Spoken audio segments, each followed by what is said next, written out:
Given the huge impact humans have on parks and waterways, it's no wonder that we need to actively restore them.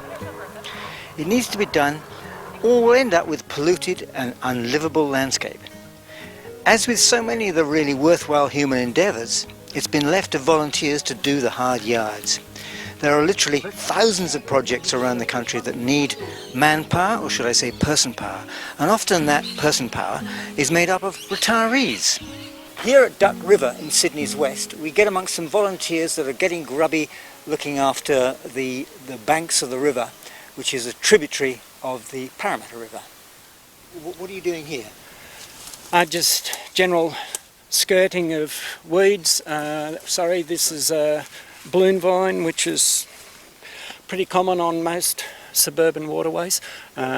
Places like out on the Nepean River, we've done work in opening up the banks so water dragons can actually get into the river. Yeah, I've been doing 1 day a week for that time. And what's your main attraction? Out and about, communication with others, looking after the environment. I've always had a bit of a slant that way. Sorry to interrupt your work. What exactly are you doing here? We're cutting this balloon vine down, taken out by the roots.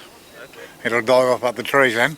Okay. Yeah, all this balloon vine. And You enjoy being out in the open here? oh, enjoy being out with people and Oh yeah, continue on. Yeah, oh yeah.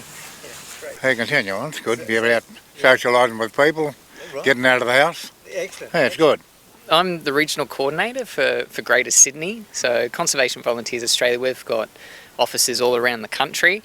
We're trying to do two things really. So the organisation is endeavouring to improve the health of communities and ecosystems for mutual benefit. So we connect people with the environment, but also achieve some really awesome environmental outcomes. Right, okay. So it's as much about getting people to be involved in their local environment. Absolutely, absolutely.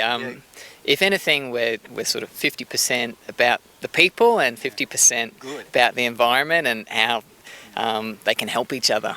I see it as an educational role more than anything else, to make sure that people are a bit more aware of the environment that's around, and as well as give them a bit of a good time while they're out here.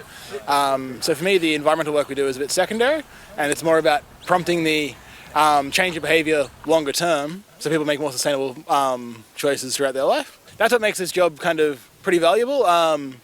Even prompting people to put sort of native flowering plants in their garden to create little hotspots for birds and insects to move around.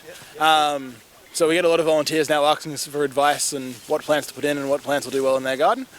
Environmental consultants as well. Which comes into it a lot actually, yeah. It's a many-faceted role actually. But I love the educational aspect probably more than anything else. But it's always a balance here of trying to maintain as many of the existing plants that are here, even if they are weeds, and just targeting the ones that we need to, so as not to destroy that habitat. Right, okay, excellent. So we do bush care, but we do it in lots of different locations at high frequency. So we probably have 10 projects running every single week in lots of different locations. So you might be working in a coastal sort of sand dune ecosystem, you might be working Cumberland Plain woodland, you might be working on more riverine ecosystems like where we're at today. So volunteers get a lot of variety in the work they do, but also because we're interested in the community engagement side of things, volunteers can get involved in really fun events where, we'll be doing wildlife monitoring and surveying and bird watching and all these things. So you don't just have to have sort of eco-credentials? Not at all. In fact, people come with no credentials, so we're here to educate people.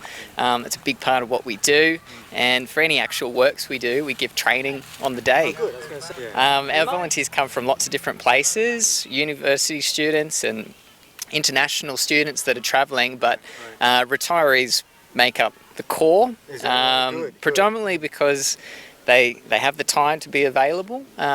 speaking to a lot of our volunteers, they say that following retirement, they've suffered problems like depression and lack of purpose.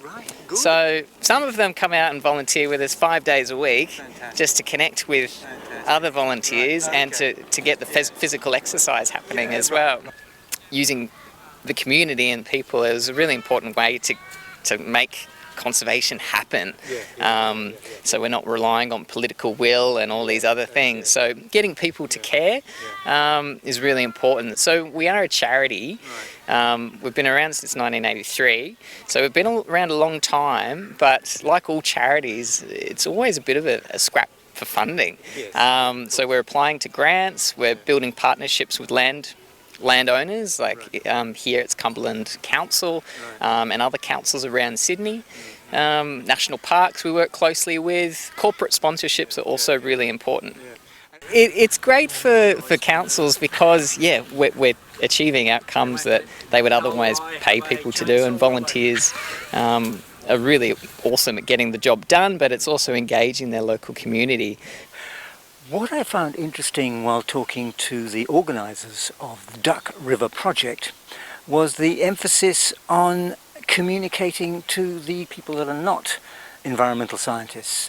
That seemed to be equally important as the actually getting amongst the weeds. And this is also an important sort of connection to have with communities, so that they can begin to understand the importance of ecosystems.